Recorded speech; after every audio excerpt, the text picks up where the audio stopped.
Hello, welcome to Friday. We are once again day 2 of our back and front squat cycle within our 1 week, right? We do them on Mondays, we do them on Fridays. Cool. Still deload week, so it shouldn't be overwhelmingly heavy and difficult.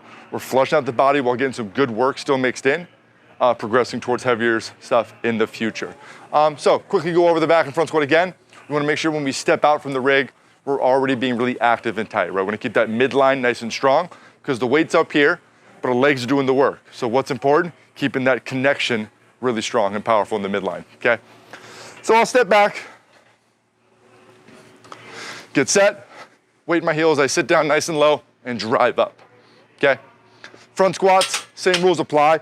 I just always remind people that with the front squat, a lot of times when it doesn't go well or we fail or something like that, it's because our upper body is failing us. Our legs are willing to do their job, we have to let them. So keeping that bar pressed back, elbows nice and high, proud chest, eyes forward, all those cues, that's gonna help us lift.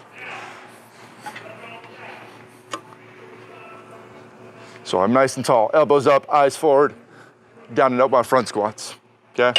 So once again, we're doing sets of 5, both ranges, 60 to 80%, nothing overly heavy or difficult. Have fun with that. All right, so our workout on Friday, a lot of upper body fatigue.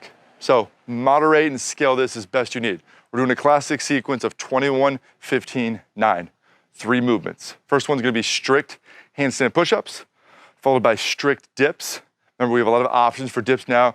We have those kind of bullhorns that we have strapped up all over the gym now. We also have rings. We can do box dips as well. And then we're doing calories on the assault bike. So again, 21, 59 of those 3 movements.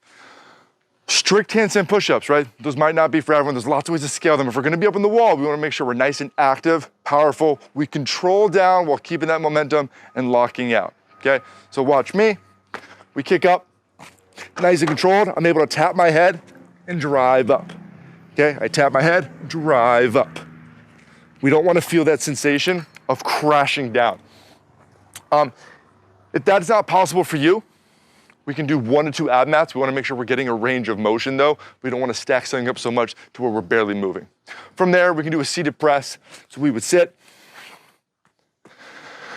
nice and long. By this position, it kind of takes away my lower body. It focuses all the weight on my upper body. We can do that seated press. We can also do any version of a piked push-up, right? Where we're doing a simulation of that, getting weight in our shoulders. So the most simplest one, body weight. We walk our feet up, we put the weight in our shoulders best we can. We come into that tripod position and we press up. As you're scaling that, just think of the higher you lift your feet, closer to an RX version, the harder it becomes. So anything in between that is awesome. The other movement is ring dips, and they are strict. So we can do them with or without a band, but our goal is that we start locked out, we come all the way down, and we press back up.